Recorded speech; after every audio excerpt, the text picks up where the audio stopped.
Yes, boys and girls, hope all of you, well, if you're a Chelsea fan, you're watching this video, you're probably not doing well because that was borderline disgraceful, embarrassing, pathetic. We could get every word in the dictionary just to describe poor. You can use that on this game because I'm embarrassed and I'm glad that game's ended because that was just horrible to watch from the from the minute Sanchez got sent off, from the minute he took off I'll get into it anyway because there's only one man to blame for today, and it's not Robert Sanchez. It's not Robert Sanchez. And yes, he was stupid. He was stupid.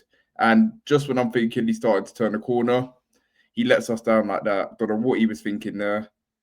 He's going to miss 3 games now. We've got Jorgensen in goal for the next 3 games. Not that he didn't really do anything wrong today, Jorgensen, when he came on. And there's not really much of a difference between him and Sanchez, if we're being honest. Some might even argue he's better. But Robert Sanchez gets sent off.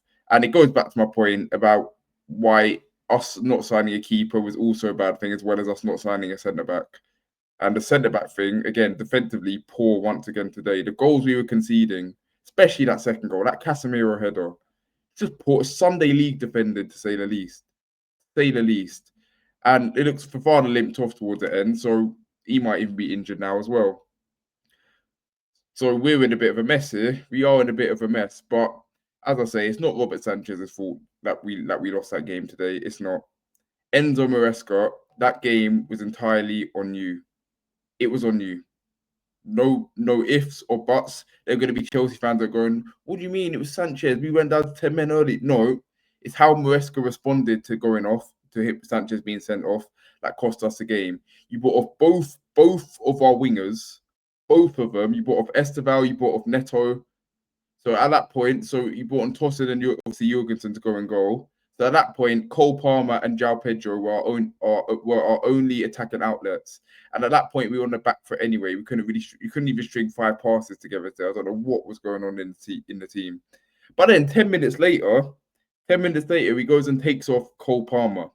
Now there's two possibilities of this. Both of them are wrong in my opinion anyway. But the first thing is that he wants to take him off to manage his fitness. He might have been carrying an injury. If that is the case, why is he starting if he's carrying an injury? Because all that's going to do is increase the risk of him being further injured. Then he might even miss the next game. I don't even know who we've got next game, to be honest. So there's that. Or the second one is he's not injured and you've just taken him off.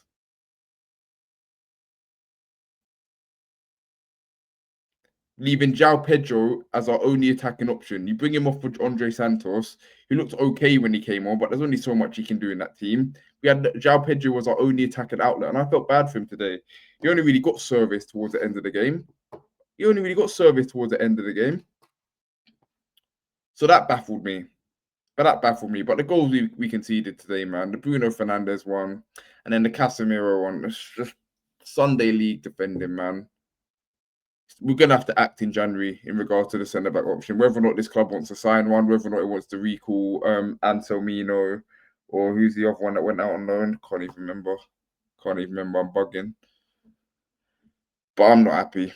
And then we get into the second half. Before we get into the second half, Casemiro got himself sent off as well. At that point, I'm thinking, okay, you know what? We'll still win this game because it is still Manchester United with 10v10. There's no excuses now.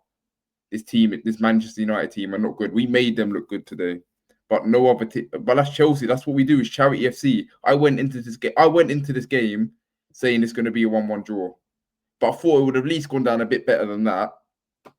At least I thought we'd at least put in a bit more of a fight, and I thought Maresca would be a bit more braver.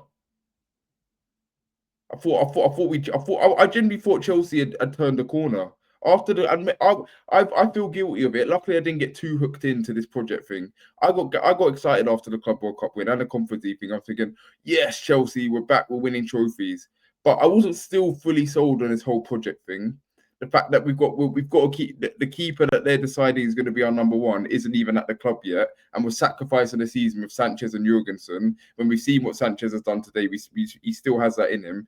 We're waiting on Mike Pender, who's not coming till next season. And they're doing the same with centre-backs. We've got Anselmino, who they're hoping on, who's on loan at Dortmund at the moment. He's doing well, to be fair to him. But he's not adequate. What about right now? The idea is when you win a trophy like a Club World Cup, you want to build off of that. I said going into the season, we need to be competing for the title. We're not getting the title race anymore. We're not. We've only won 2 out of our first 5 games. Everyone went into the season thinking this is an easy first 5 games, easy running. We've only won 2 out of the last 5, so that's 8 points. Yeah, that's 8 points out of 15. So it's just over half of the possible points. That is not good enough. That is not title race form by any stretch of the imagination. But yeah, Casemiro gets sent off. We go into the next half, and yeah, I mean, I've lost my train of thought, Brad. I'll be honest, I've lost my train of thought. We were on the front foot a bit more. We created a few more chances, and then eventually, what he does do is he makes a sub. He brings off Cucurella for Gusto, okay, but then he takes off. Who did he take off? Can't remember who he took off. Who did he take off? Is it João Pedro? No. I can't remember. It might have been Enzo Fernandez. No, it's Fofana. Took off Fofana for Tyreek George. We're doing this again. I don't get. You spent 90 million on 2 left wingers, Gittins and Garnacho. This game was screaming for Garnacho, man. He would have been up for. I said he should have started. Didn't get 1 minute today. Didn't get 1 minute. But you're bringing on Tyreek George, who this board was trying to get rid of in the summer. You're bringing him on, a kid who's developing, who hasn't yet hit the heights. You're bringing him on before your 2 like 50 million pound wingers each wingers.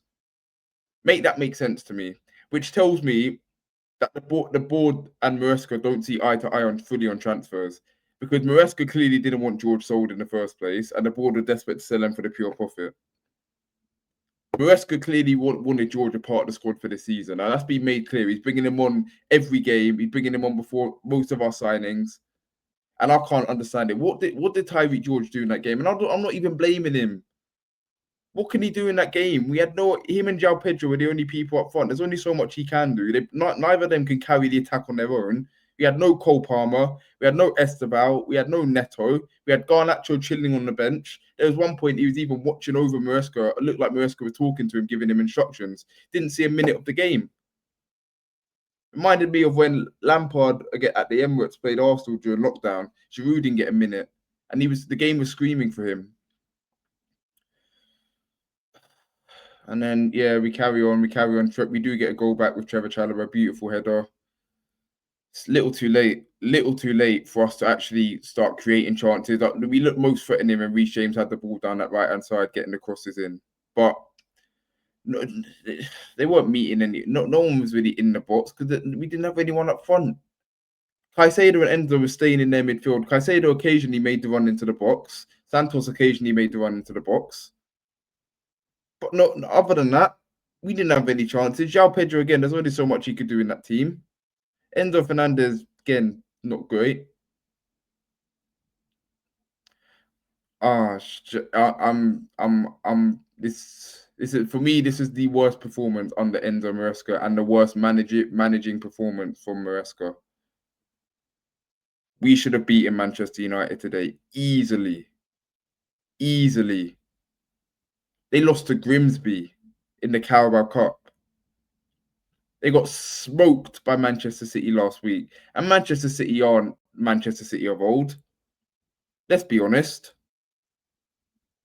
Old Trafford curse strikes again. But I thought at the very least, maybe we get a point. I predicted 1-1 because I thought, you know what, we struggle with this ground. 1-1. And even then, I would have been unhappy with a draw anyway. But I predicted it. Because I know what this team can be like. I know Charity FC is still there. Even with a completely different set of players, Charity FC is still there. Manchester United are probably celebrate. They're gonna have a parade after today.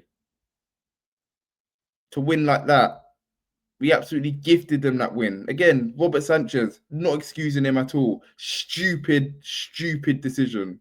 Another bozo moment. And it is a factor as to why we lost the game, but not the main factor. Enzo Maresca lost us that game before you Chelsea fans fully get onto Sanchez. And that's what we letting Sanchez off the hook, as I say. But Maresca, and for me, this is a manager where people defend saying give him time. And I've said this season, if things go left this season, my energy is more going to be on the directors on the board for the transfer window that we had, neglecting the defense and neglecting the goalkeeper. But after games like that, I can't sit here and just give Maresca a pass, because the directors weren't the one that bought off both our wingers when Sanchez went off. The directors aren't the one that didn't give Garnacho a minute in that game, that brought Tyreek George on first. So I can't blame the directors for that. I don't know, guys. I don't know, Chelsea fans, but I'm fuming after that result. I'll be honest. And I'm not one of them. I'm not a content creator that likes to scream at the camera, that likes to just raise his voice, which is why I'm not doing it now. But that's what I'm feeling inside. I like to stay calm and give my rational explanation. But today was just poor, and it's not been a great start to the Premier League season at all, in my opinion. Let me know what you guys think in the comments. Smash a like, hit that subscribe button. Check my TikTok if you haven't already. I'll see you guys soon.